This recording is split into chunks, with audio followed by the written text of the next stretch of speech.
I tried to limit my time on this a little bit today by limiting the topic. I appreciate your patience. Pam and I have been out of town for much of the last really 6 weeks or more,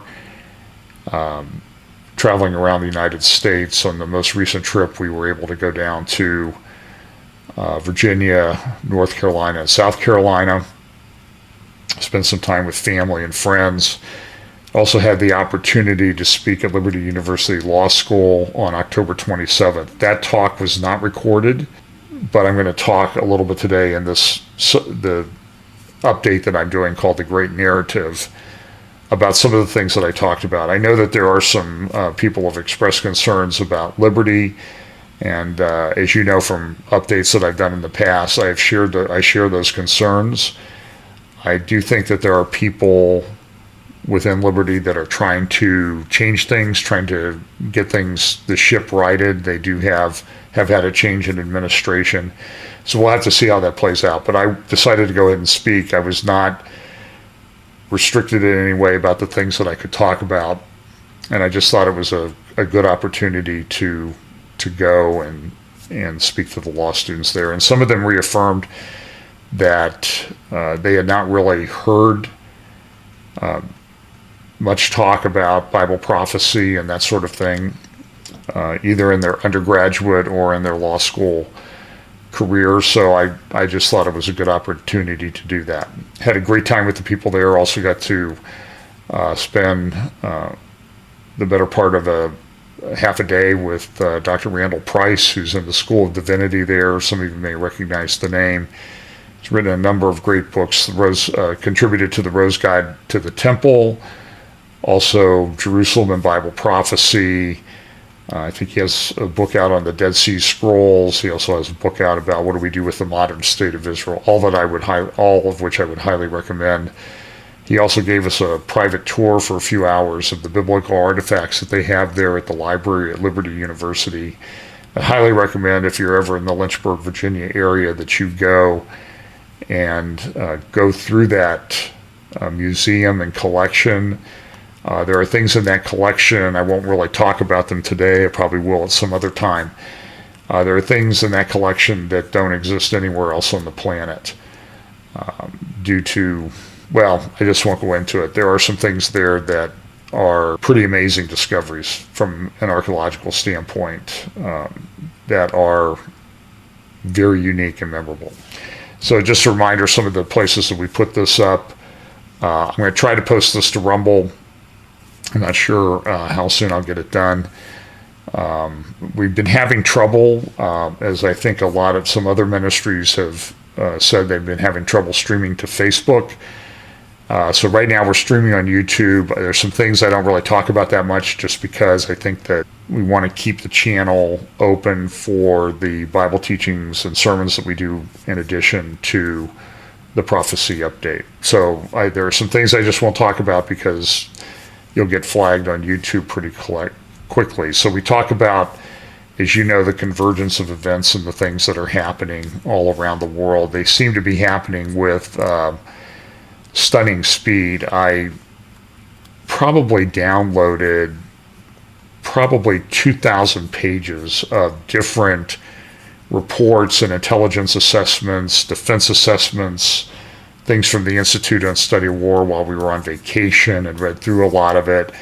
And as a result, I just have a massive amount of information. I could easily go for hours with this, but today I'm going to try to limit it to the issue of artificial intelligence, technology, technocracy, transhumanism, and some related issues. I think everything is related. I'm going to do a separate update in a day or two on the Middle East.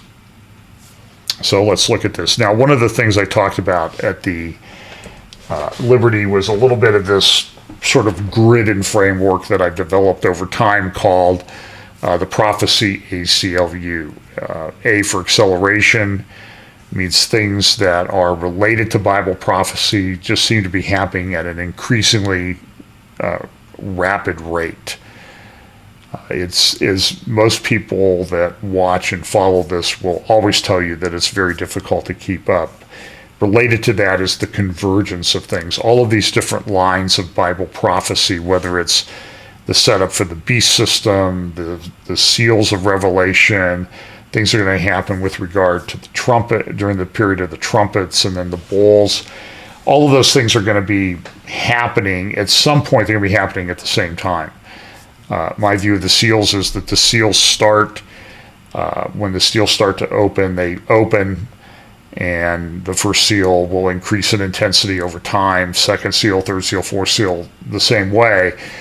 It's not that the first seal happens and then everything associated with the first seal has to finish before the second seal opens. I just don't view it that way. Now, as I'm sure there are people that disagree, but there is a convergence of these events that happen. And so when you add the acceleration, the convergence, it can be very daunting to try to pay attention to everything that's going on.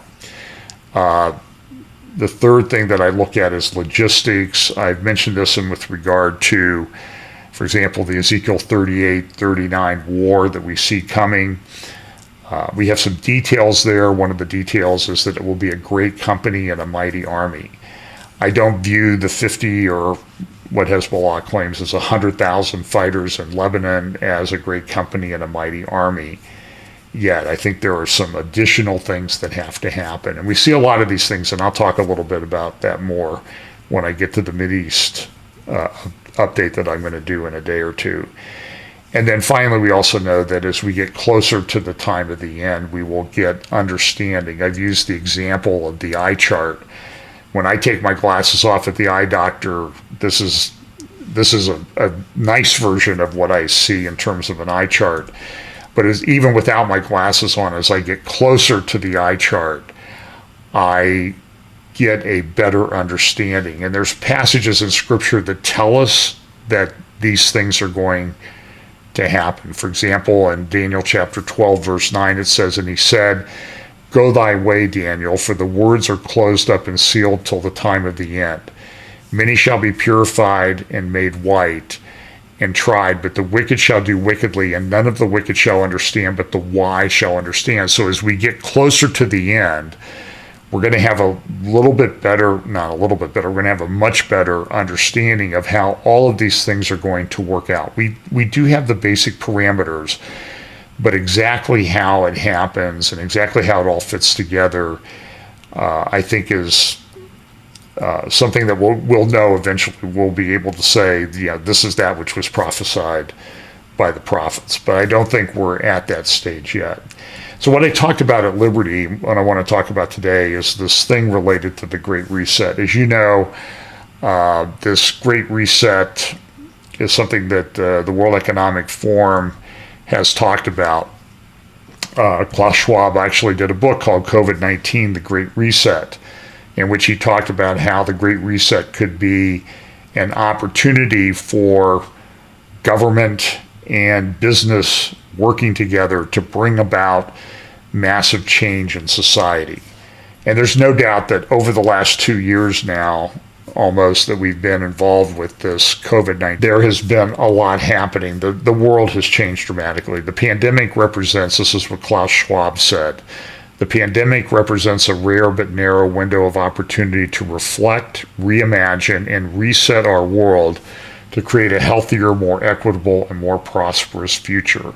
And this has been picked up on by world leaders. For example, we have Anthony Guterres, who's recently got another term as the Secretary General of the UN. Time magazine covered the Great Reset. Prime Minister Trudeau of Canada talked about the Great Reset. And of course, when those of us in the Bible prophecy community put it out, immediately newspapers like the Washington Post and the New York Times came out and said, no, it's not what you really think. It's really not that big a deal. But here's Time magazine making a big deal of it with a cover talking about the Great Reset. And so this Great Reset is happening. In many places in the world, governments are taking advantage of the pandemic to reset and completely reshape their society and government. For example, this is an article from Australia.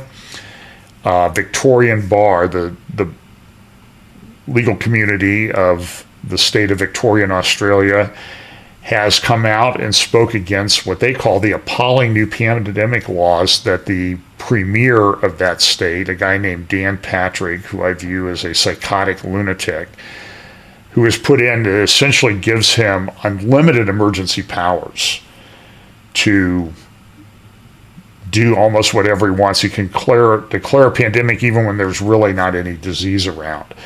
Now, it hasn't fully passed yet, is my understanding. It still has to go through one of the houses of the legislature there. But if you watch the videos that are coming out of Australia, they're just absolutely appalling. And you wonder is what happened? How did they let this happen? Another thing that's happened, this is even a recent thing that I just found in the American Spectator yesterday, that a copy that was sent to me. And here is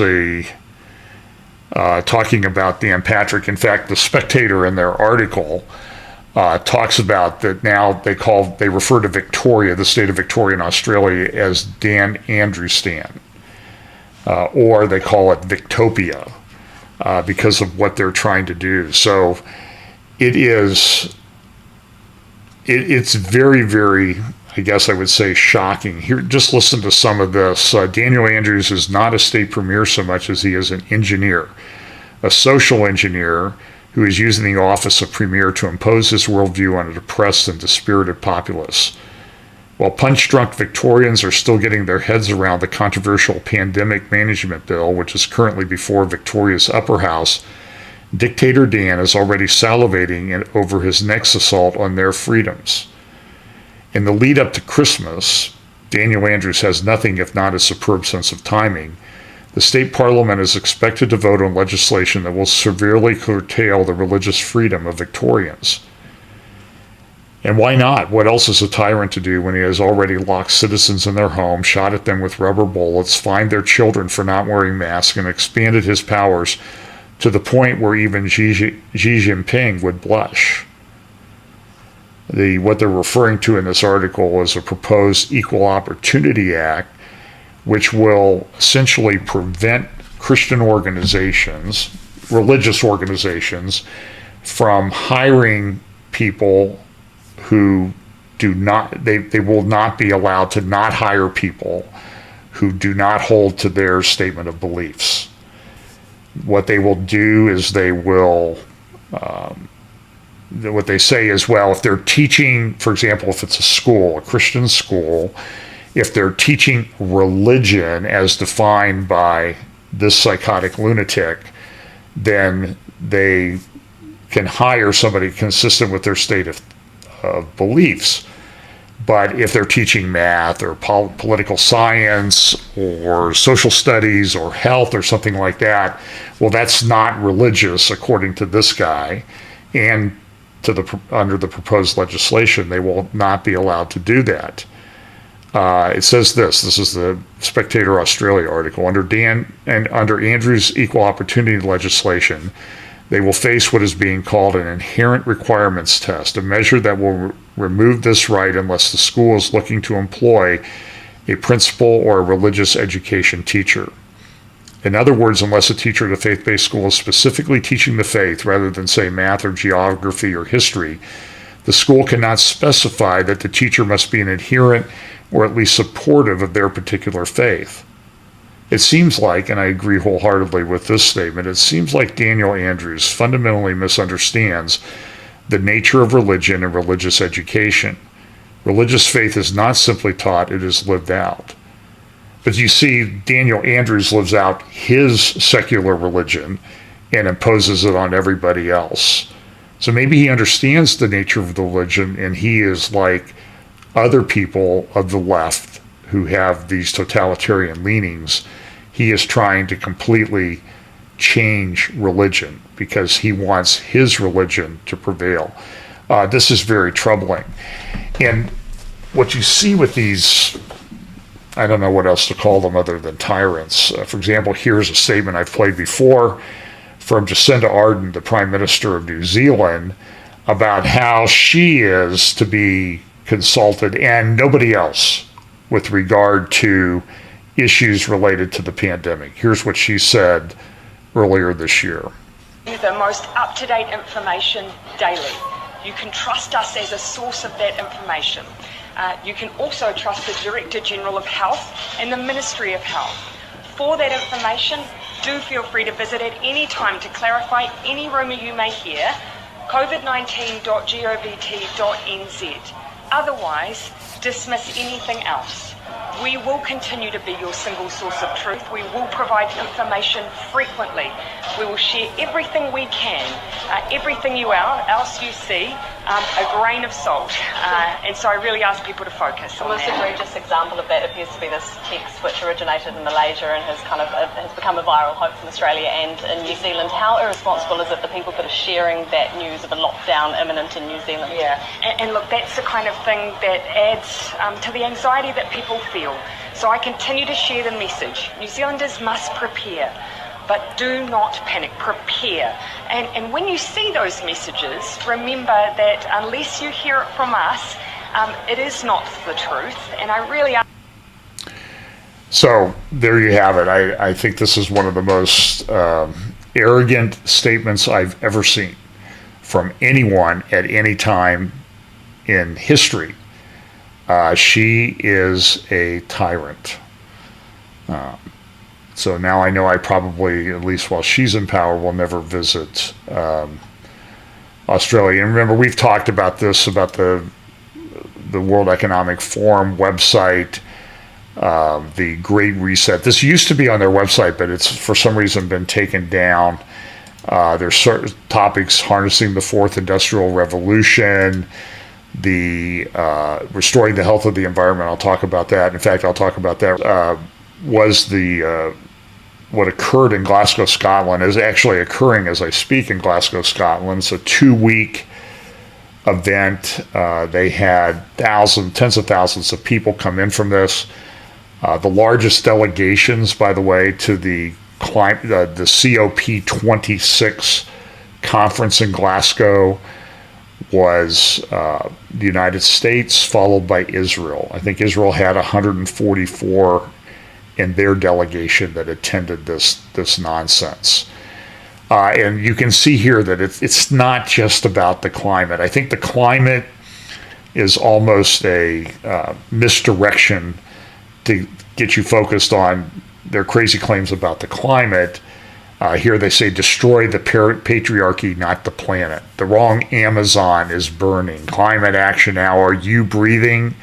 Thank a tree. I mean, this has been a week and a half long now event of just a lot of people making grandiose claims and just lying about what they're going to do.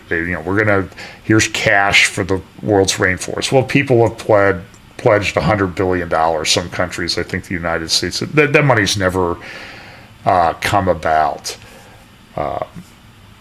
Prince Charles, I'll talk about him, who spoke at the same time. And I want you to know that this climate change thing is part of this Great Reset thing that they're trying to accomplish. The other thing they're doing is they're redesigning social contract skills and jobs. They're completely changing corporate governance. They've gone to ESG, environment, social, and governments. They're now pushing a thing called Stakeholder Capitalism, which is really a form of socialism, so that the shareholders of the corporation are not necessarily the ones who have control of the corporation. It's the stakeholders, anybody who might be affected or impacted by the corporation.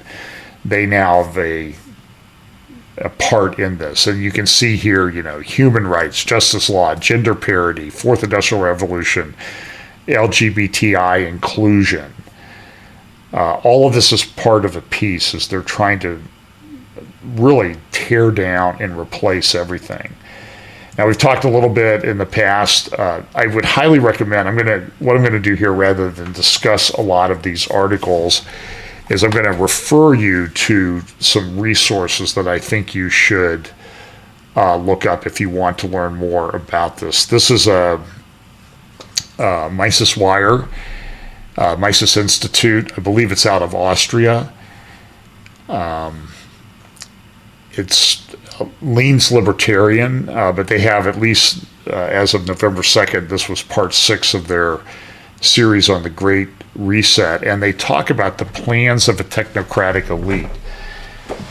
So I want to talk about that a little bit, because this is part of how they're implementing this Great Reset. Now, go back to what I talked about in ACLU, acceleration, convergence, logistics, and understanding. Logistics, we know that when these, for example, the mark of the beast system comes about, there will be an infrastructure that will surround it. As I look at these things and read more about this, I don't think we know exactly how this comes about, but we can certainly see that they've made massive advances in implementing a beast-type system. I mean, we already have people in some states who are being told that you can't go shopping, you can't go out to eat, you can't do these things unless you have the state-approved treatment for Charlie Vector 019er. It's just a matter of fact. Interestingly enough, we went, I think some of the apparel that you're supposed to wear as prevention for Charlie Vector 019er, I don't remember a place we went, other than in Columbus, Ohio a couple times, where I've had to wear that piece of apparel. I think you know what I'm talking about. But this article that at Mises Wire, Mises Institute, is quite good. The article says this, just to read a paragraph or two. The specific applications that make up the Fourth Industrial Revolution are too numerous and sundry to treat in full, but they include a ubiquitous internet, the Internet of Things, the Internet of Bodies, autonomous vehicles, smart cities, 3D printing, nanotechnology, biotechnology, material science, energy storage, and more. And when you also look into this, understand that back in 2015, China came out with the Made in China 2025 goals that they had. And by the way, the Xi, the leader of China, has now come out. He is a full-blown in-charge dictator, citing his love for Mao. I do not understand how anybody can trust this man with what he's doing when he's citing Mao as a great leader, a man who probably killed, I think, depends on who you have do the estimate, anywhere between 40 and 100 million Chinese during his different reigns of terror that he had. So here we see that this Great Reset is coming, and it's going to be a technocratic elite that are going to implement this. So I'm going to go through some examples that we have. We talked about this. This is from back in 2018. Yuval Harari, professor at the time, I don't know if he still is, a medieval history professor at Tel Aviv University. I'm pretty sure he's an atheist. He lives with his partner. He's written some books on this topic. One is, I can't remember the title, Homo Deus, I believe. He's written 2 books. He's sold 35 million copies of these 2 books. That's almost, I mean, that's something very few books sell like that. But for him to have 2 books that sell 35 million copies, so he's a very well-read author. He talked in 2018 at the Davos conference about, will the future be human? And look at the imagery that he used in some of the graphics of his talk. He referred to the supercomputer. He's written articles for the Economist talking about the world after coronavirus, what it's going to look like. And he talks about the fact that we have global problems, and it can only be a globalist solution to reach these, to solve these problems. And as he said in this article in The Economist earlier this year, humanity needs to make a choice. Will we travel down the route of disunity, or will we adopt the path of global solidarity? If we choose disunity, this will not only prolong the crisis, but will probably result in even worse catastrophes in the future. So you see how they're building this up. They have this, if you don't go along with the implementation of this global system, this technocratic system, then we're going to have even worse catastrophes. So they have this so they have their prophecy in their religion. They have their view of the apocalypse. He is a globalist. He is an atheist. And while I think he's a good thinker and he addresses some of these things in a way that not many other people are addressing them in terms of the potential problems, it's also clear that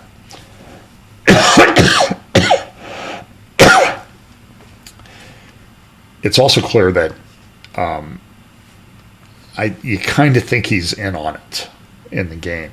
So one of the way they're implementing this now is these vaccine passports, which are coming into use. They're Israel, other places, for example, the United Arab Emirates, and their push for technology and really intrusive surveillance of their leader is implementing these vaccine passports. This is very concerning. So when I look at the Abraham Accords, while we all like to have peace and cooperation, need to understand that there is a heavy technology and economic component to these Abraham Accords. And as I understand what's going to happen in the future, I'm very concerned about that, and I think people are missing out. These vaccine passports they're being implemented in different places. Everything is going digital. So here, for example, is My Colorado. It's a mobile app that they have, and it includes, you can see there, the third one from the left, access the Colorado Smart Health Card as a secure digital version of your COVID-19 immunization records. So this is being implemented. I think even Mississippi is coming out with a implementation of this. Now, the science behind this is uncertain. This is a Bloomberg Businessweek article from back in March that not sure the technology is there yet. But all of this is being implemented. And now here comes the World Economic Forum, and this is sort of where I got my title for this update, The Great Narrative. In a couple days, November 10th through the 13th, and you'll probably be able to watch it on the World Economic Forum website or their YouTube channel, they're having a conference in Dubai in the United Arab Emirates called The Great Narrative. And look at what it says. This is what Klaus Schwab thinks.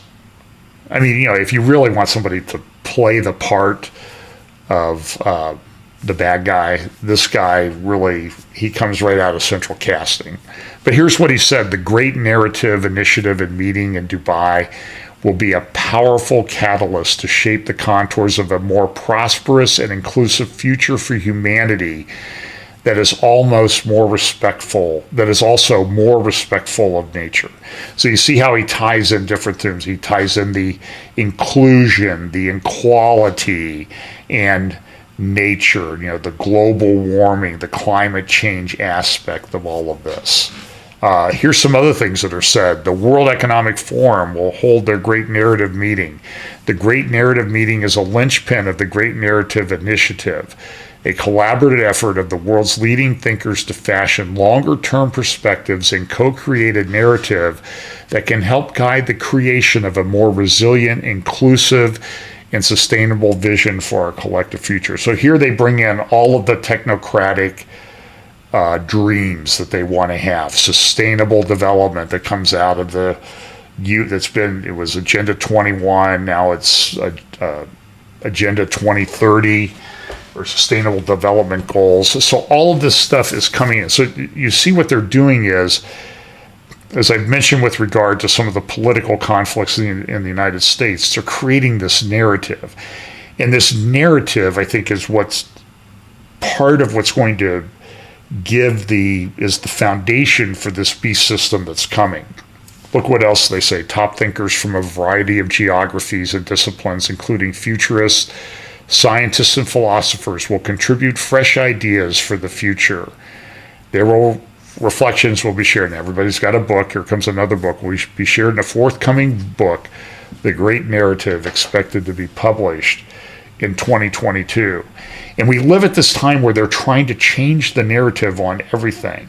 Here's our State Department. I'm going to bounce around a little bit back and forth with some ideas, but I think they're all of a piece and they're all related to what they're trying to do. So here's an article from the New York Times. U.S. issues first passport with X gender markers. So somebody has a passport now that has X for their gender.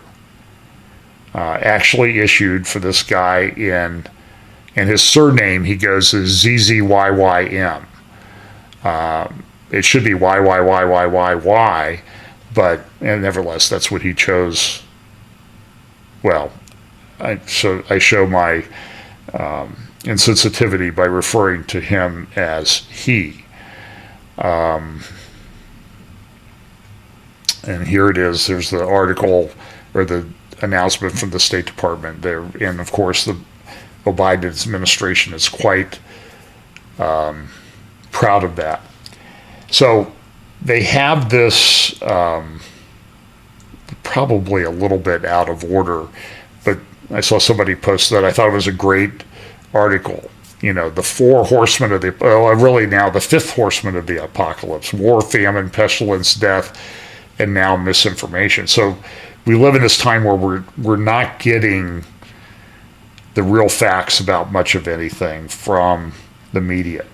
Now, while we were out of town, we were actually in Virginia in the days leading up to this election. And we can all be glad about the election, that Terry McAuliffe was defeated. Hopefully his political career is over. He came out and said, you know, parents should have anything to do with raising their kids.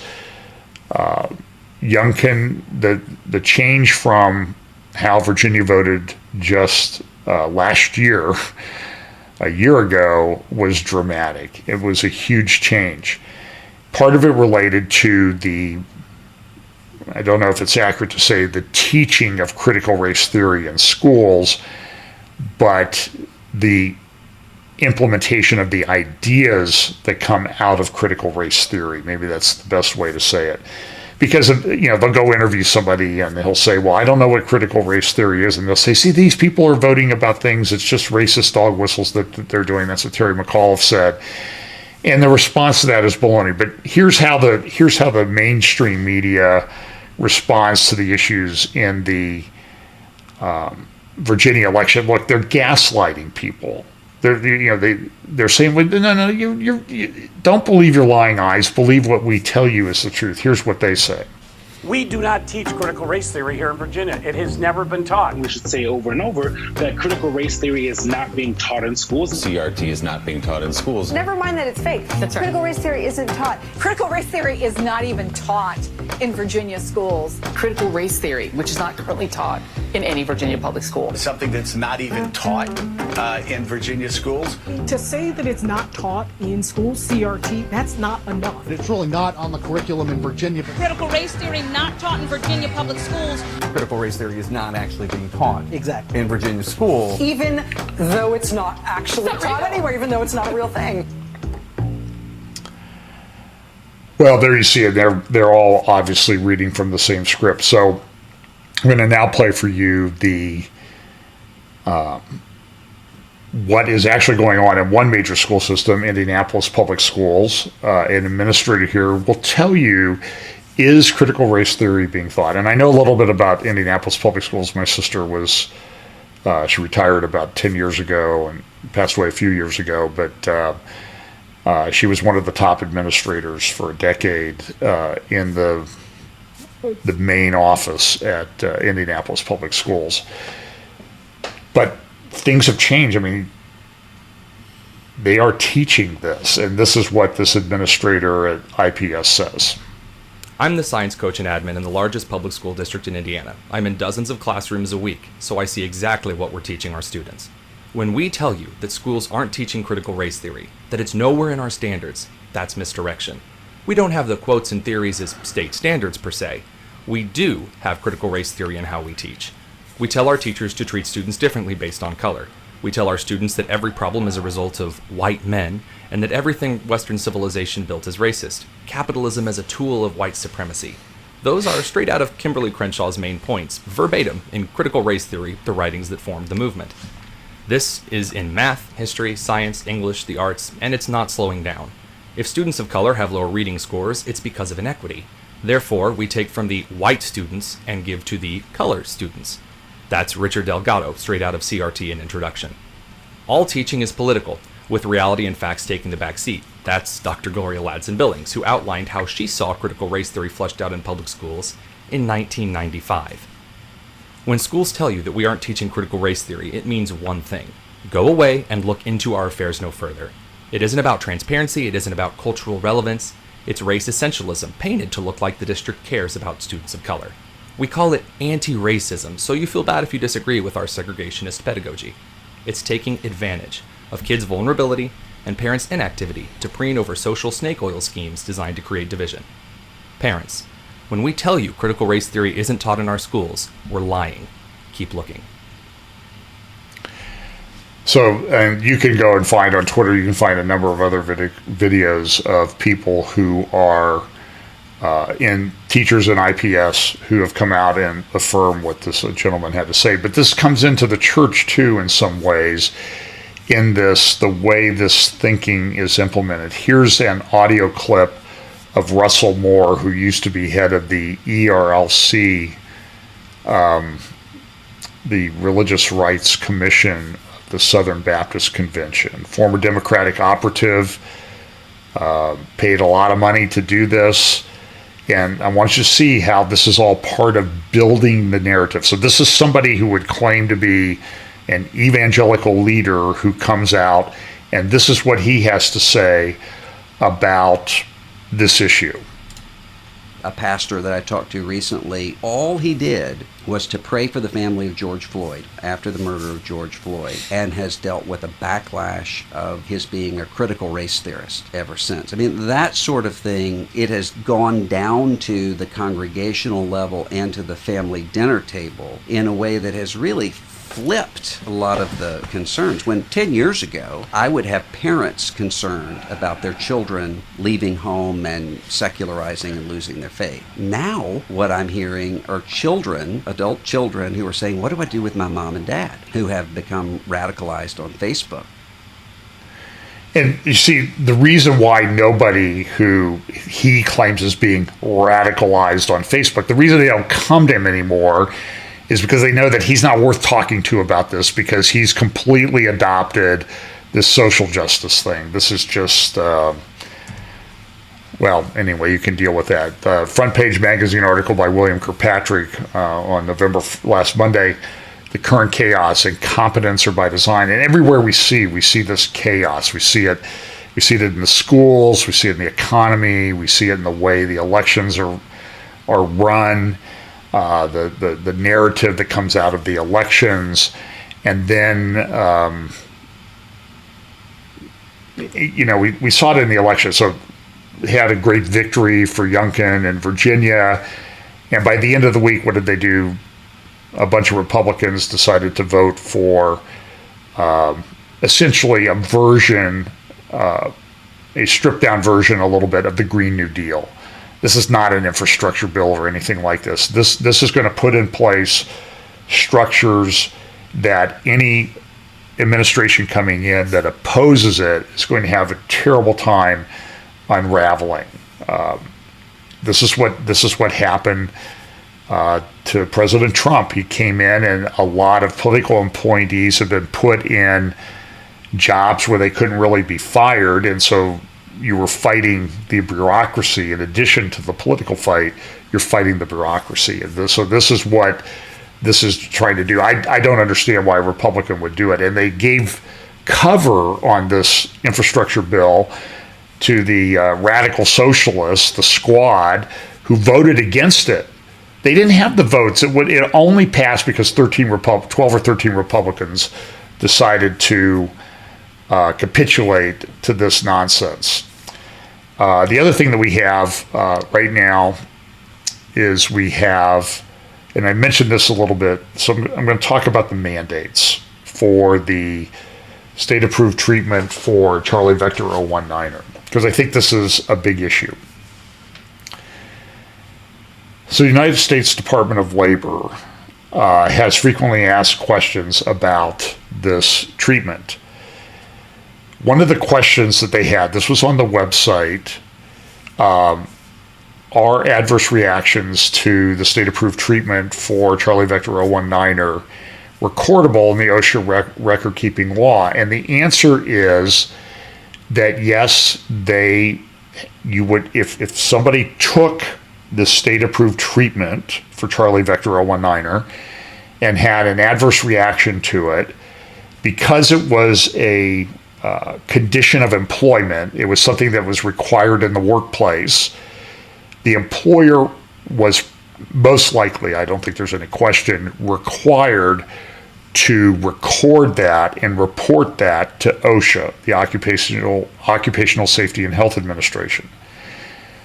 But what happened was that they decided, well, we're not really sure we like that. So what we're going to do is we're going to change this. So with regard to this particular treatment, so nothing else has ever, to my knowledge, has ever gotten this kind of treatment. So it says the recording requirements in question are not specific to this particular disease or to vaccines in general. They're required to do this, but what they're doing is that they're going to suspend that reporting requirement in this particular case. Here's what they say. This is a quote from OSHA's website.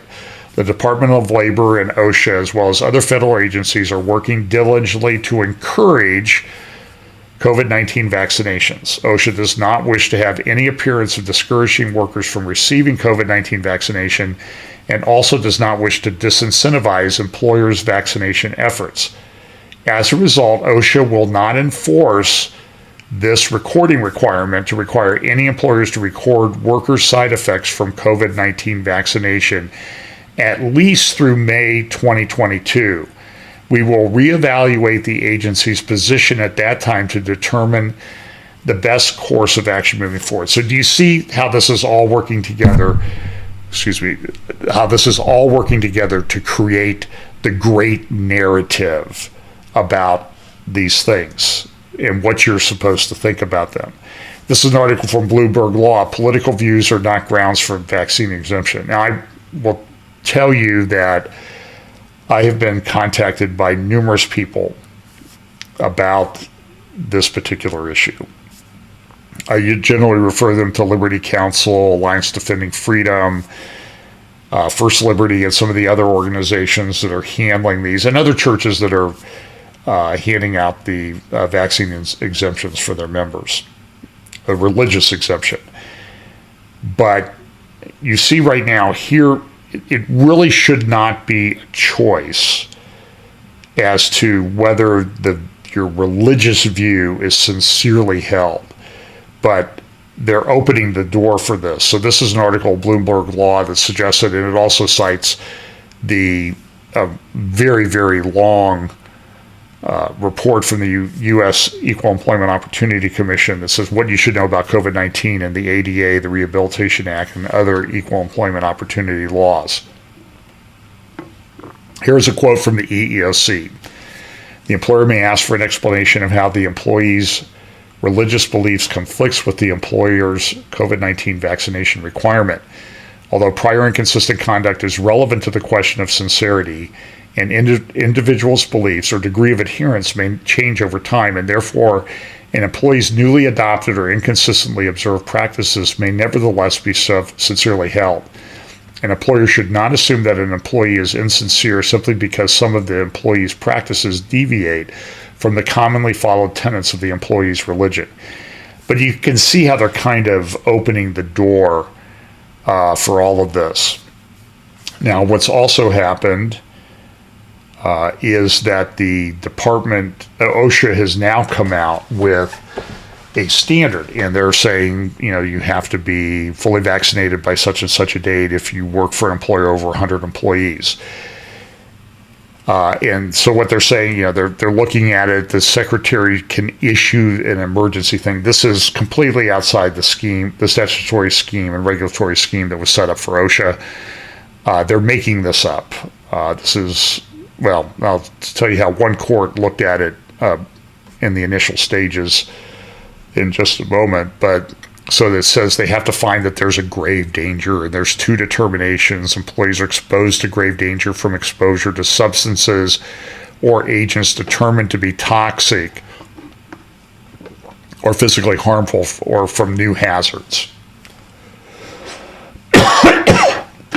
So this is what they're talking about: COVID-19 vaccination and testing, the emergency standard that's out. And then that such emergency standard is necessary to protect employees from such danger. So this is how they're approaching it. Now, there has been, I think 27 states, including some with Democratic governors, have filed suit or joined in lawsuits. This is one that was filed in the Fifth Circuit to seek to prevent the implementation of this plan. And the court said this is a quote from the Fifth Circuit opinion issued on Saturday, November 6th. Because the petitions give cause to believe that there are grave statutory and constitutional issues with the mandate is hereby stayed pending further action by this court. Now, the briefs were filed last night by the government. They were due Monday night. The plaintiffs in the case, they have until this evening to respond. I've looked through this, and here is the official government response. Here they say they're stayed pending further action. And so here is what the White House came out and said through their deputy press secretary, because Jim Psakiberger, whatever her name is out ill with Charlie Vector, 019er. Or she tested positive for it, so she's in quarantine. And so they brought in, I guess, the runner-up in the misinformation pageant to say this. And she said the White House on Monday said businesses should move forward with the requirements despite the court-ordered pause. This is part of the problem. I'm getting a lot of phone calls from people about this, that their companies are violating union contracts on something that should be part of the bargaining process. They are just implementing it, and they're implementing it regardless of whether OSHA has a rule or not, or the federal government has a rule. And this is what so what they've done is they've trained everybody to do what they want without even having to enact a valid rule. This is part of the problem, and it's a very difficult situation. I know I've been contacted by numerous people who've lost their jobs. Pray for these people. Some of the people are finding jobs pretty quickly. But part of this is, all this is to get back to this vaccine passport thing and the implementation, I think, of a social credit system. One of the companies that is putting out the state-approved treatment, and everybody says it's free, but it's not free because they're pulling in, they sold $36 billion of this year. And they forecast another $29 billion in 2022, which is way above what the analysts, that's just one company involved in this. And look at this, the American drug maker said yesterday that it was looking to sign more deals worldwide, which would drive sales of the vaccine that it developed with BioNTech, its German partner, even higher next year. It has the capacity to produce 4 billion doses next year and has based its projections on sales of 1.7 billion doses. So there's a tremendous amount of money involved in this. And Pfizer came out with has now announced, and it's been approved in the UK for use. They've come out with this early treatment bill, or early treatment pill, a therapeutic. Now, some people use Pfizer, and then the last part of one of the other what some people think is a therapeutic treatment. Pfizer, blank blank. You can make it rhyme if you want.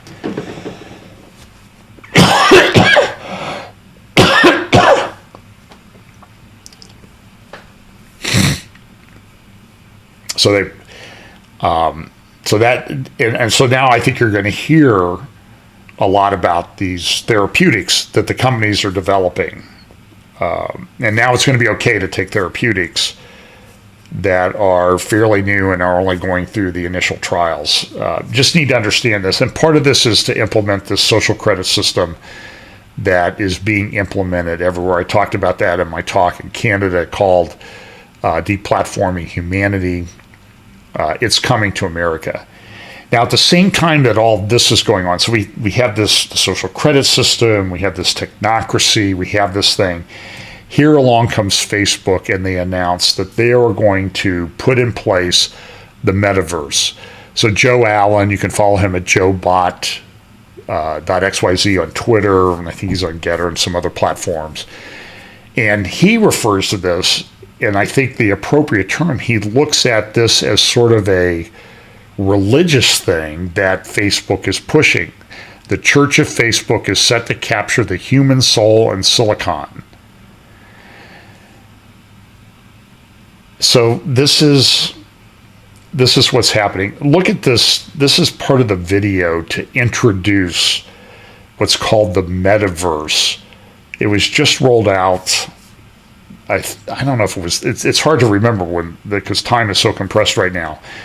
It certainly was within the last week. And here it comes. This is the rollout launch. And this is, I understand this is the real Mark Zuckerberg, but he looks like he's taken on the characteristics of a robot. Look at just a little brief clip of this.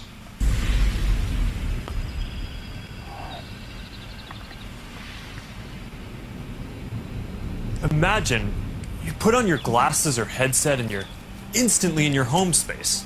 It has parts of your physical home recreated virtually, it has things that are only possible virtually, and it has an incredibly inspiring glasses or headset and you're instantly in your home space. By the way, while we're going by there, I would think that this would be a good point to point out that we are in a spiritual battle. This stuff is demonically inspired. And I just noticed this as I was watching this video again, that here on the left is a reminder to us Christians that we should put on the whole armor of God because of the spiritual battle that we're in. So thank you, Mark Zuckerberg, for bringing out some scriptural truth, which I don't think you knew about, in your little video. Parts of your physical home recreated virtually, it has things that are only possible virtually, and it has an incredibly inspiring view of whatever you find most beautiful. Hey, are you coming? Yeah, just gotta find something to wear.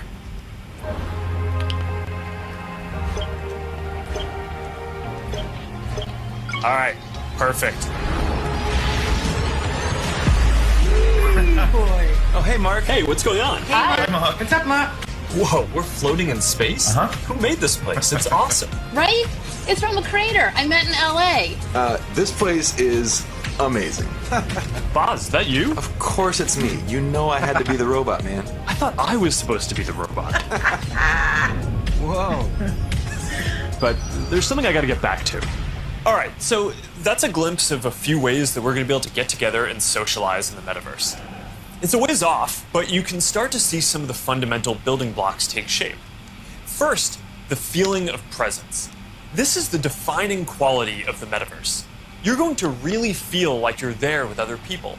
You'll see their facial expressions, you'll see their body language, maybe figure out if they're actually holding a winning hand. All the subtle ways that we communicate that today's technology can't quite deliver. Next, there are avatars, and that's how we're going to represent ourselves in the metaverse. Well, anyway, you can see where this is going. This is very dangerous, and this is operating on a theological level that is very concerning. And I think it's all part of a piece. And so we see these. This is an artist or architect's rendering of the Facebook server farm in New Albany, Ohio, about 15 minutes from my house. It's actually not, that's not accurate because they actually built 2 additional buildings. Each of those buildings is as long as the Empire State Building is tall. And they're just filled with server farms. This is one, there's another one down east of Atlanta that they've built. Another, and they're in numerous places, there are a number of places around the country. And this is just Facebook. At New Albany, Google's spending somewhere around $2.3 to $2.5 billion to build a server farm. They are all to design to store this data that they're going to use to control things in the metaverse. And they're just filled with rooms, long rooms full of these computers that are controlling data. Here's a report from the Wall Street Journal. Facebook increasingly suppresses political movements it deems dangerous. I mean, I see people all the time. I've got it interviewed on different shows. I've got a book coming out, but I can't advertise it on Facebook, or I can't advertise it on Amazon, and that's because they're trying to control the information. They're trying to control the narrative. So now Zuckerberg has this utopian vision. And what happens when people try to implement these utopian visions? There was a film out a few years ago that Steven Spielberg did called Ready Player One. And these people lived in these, what they called the stacks. Actually, the stacks were located in Columbus, Ohio, the area in which I live. And these people just sat around and did virtual reality all the time. But this is incredibly dangerous to people's souls. So here's Zuckerberg doing his church of the thing. There was something else I wanted to talk about. Well, so it's all part of the thing. And so the whole system is being designed, and the existing systems are being torn down and new ones are being designed and implemented. So now we have, if you've been to the store recently, you will notice that there's inflation. So I'm sure that somebody from the Biden administration will come out and tell us why that's really a good thing. You need to understand why it's so great that you're paying $100 to have a pot roast dinner at your house now, at home, let alone going to the restaurant. Supply chains are breaking down. We noticed this as we were traveling around. Some stores are just having problems. At the same time, there's been these meetings of the global elite. This is the G20 conference that took place in Italy in the run-up to the Glasgow COP23. It's interesting how people are viewing this. This is an editorial cartoon from the Times of London, and you can see how they're viewing this climate change thing as this apocalyptic thing. Here's an interesting one. This is that building from Glasgow is called the Armadillo. I didn't know there were that many armadillos. Shipbuilding on decline. Why can't these people trust us to deliver? Is what's said by the leaders of this particular conference. Wild claims were made about what they were going to be able to do at the COP23 conference. I have an article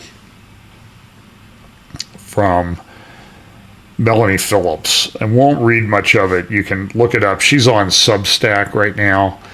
If you just type in Melanie Phillips Substack, you can subscribe to her articles. And I want you to listen to Melanie. I think she's a good thinker, and she looks at what these people did. There was a very good, another editorial cartoon, and I'll finish with this in just a moment, on COP26 in the Times of London again, and you see how they portrayed this as this is the Tower of Babel type things that's going on. You see the Armadillo building there from Glasgow, you see the private jets, you see the limousines.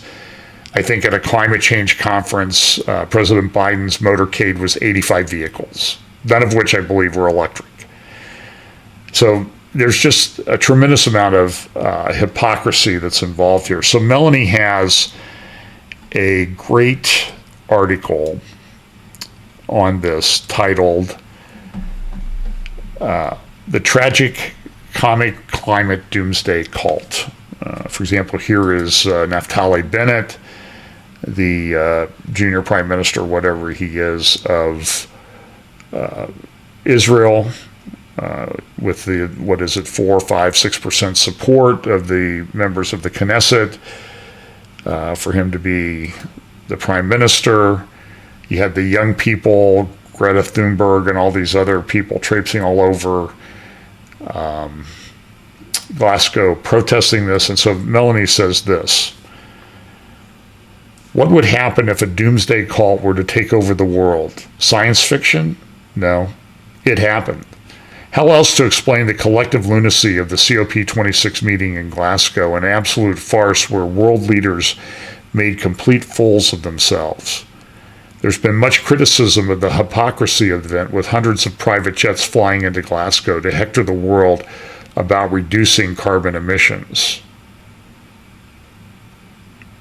And the fact that no one in mainstream debate has challenged this as utter unscientific garbage. Well, I've skipped the sentence. Far, far worse has been the total erasure of rationality in the historical course that this was the last chance to save the planet. This is about the 20th last chance to save the planet, but that's beside the point. And as Melanie says, and the fact that no one in mainstream debate has challenged this as utter unscientific garbage. Britain's Prime Minister, Boris Johnson, said in his address, "It's 1 minute to midnight on that doomsday clock, and we need to act now." He pledged again to make Britain the Saudi Arabia of wind power. He said people were quilting the earth in an invisible and suffocating blanket of CO2, raising the temperature of the planet with a speed and an abruptness that is entirely man-made. Now listen, we know this is what the devil does. The devil creates the great narrative to explain away the biblical narrative. So we know the biblical narrative is that there's these judgments coming on the world, and they're coming from God. But Satan is doing all of these different things to do away with this narrative.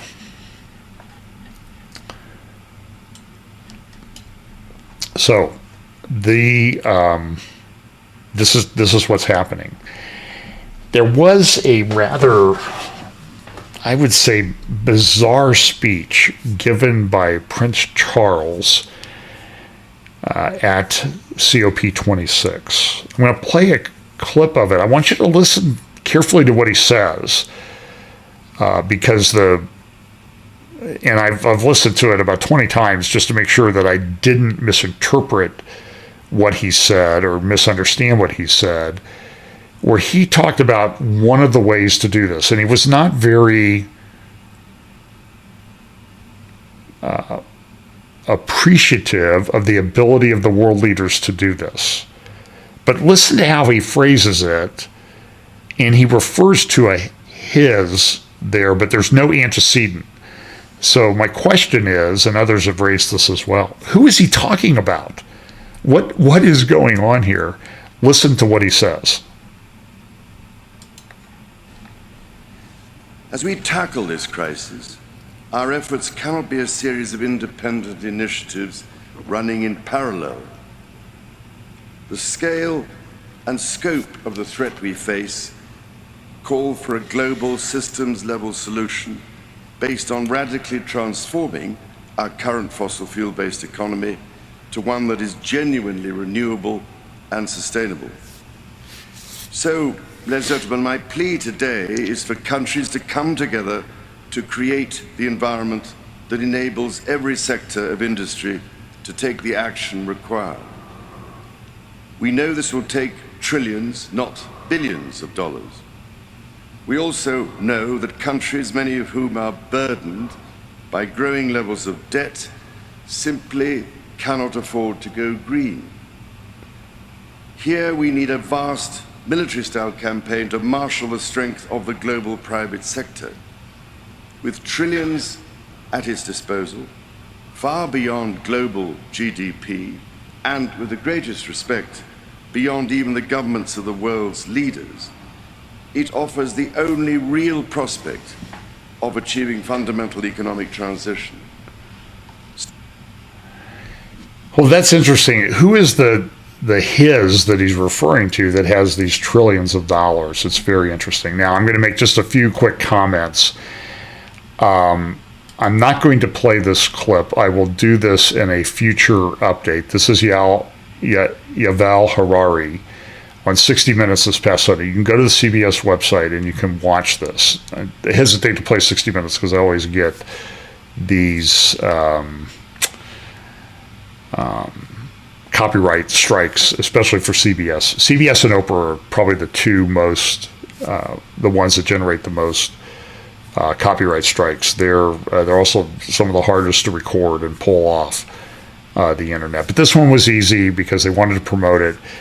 But he's talking to Anderson Cooper about humanity and hacking humanity, things that he's talked about at Davos. And what's going to happen? What's this going to look like? And what he says is that it has to be a global solution, but it's going to create more inequality than anything we've seen before in human history. And it may be only the elites that can afford this. And this plays into so many lines of the convergence of these lines of Bible prophecy. It's insane. Now, I'm going to recommend a resource for you. Bannon's War Room, War Room Pandemic, warroom.org. You can find it on Rumble. You can find it actually on Apple Podcast as well. They did a two-part series on Saturday, November 6th on technocracy, transhumanism, and that sort of thing. They had Joe Allen. They also had on Patrick Wood, who's been to FBC to speak and did a conference, and I reached out to him about coming back. Patrick is really a great researcher on technocracy, Joe Allen as well. But they looked at this in terms of this is a huge apocalyptic, very serious thing that's going on with transhumanism. That there's a religious component to this. Now, some of the commentators that they had did not really, and Patrick, I don't think, had a chance to weigh in on it, but this has this huge religious apocalyptic component to it. And in fact, one of the commentators said this is Tower of Babel type stuff, and we're not sure how this Tower of Babel thing works out. Now, I'm going to refer you to Genesis chapter 11, where it talks about what happened at the time of the Tower of Babel. They wanted, let's make brick and burn them thoroughly, and they had brick for stone and slime they had for mortar. And they said, come, let us build us a city and a tower whose top may reach unto heaven, and let us make a name, lest we be scattered abroad upon the face of the whole earth. And the Lord came down to see the city and the tower which the children of men built. And the Lord said, behold, the people is one, and they have all one language, and this they begin to do. And now nothing will be restrained from them which they have imagined to do. Come, let us go down, and there confound their language, that they may not understand one another's speech. So what we see here happen, and remember that in Jewish way of looking at prophecy, is that prophecy is often determined by historical fact patterns. So here we have this historical event at the Tower of Babel, where God intervened because man had united together to raise themselves up to the level of God. So if that is a pattern for what will happen in the end time, that this Babel will be rebuilt in some way, that it will be man trying to become God, as God. What happened at the Tower of Babel in Genesis 11, which is that God intervened and scattered the people, then the pattern will hold in the end time that God will intervene and judge the people for what they're doing. And I think we're in very, very dangerous territory. I think that we are at a point where, man, we need to be living for the Lord. We need to be sharing the gospel with people. We need to be talking to people. And my wife was talking to, we had some people doing some work at the house yesterday, and bless her heart, she was, in a nice way, she was all over these people about what they believed and what's happening and what's going on in the world. And when they left, the one guy said, man, you have a really smart wife. That's a very intelligent woman you married there. And I agree. But that's I think an example of how we need to be living. I think we need to be talking about these things because, listen, even at Liberty University, there were some people that said, I've never really heard anybody talk about this. It's the time to be talking about this because this is a perfect avenue to open up people to share the gospel with them, the hope that we have in Jesus Christ. Because all this, and it can be distressing to watch all this supply chains, inflation, economic, people coming after you because of your religion or because of what you won't do. It can be troubling, but we know that we know that this all works out pretty well for us. But we need to share the hope that we have in Jesus Christ with those around us.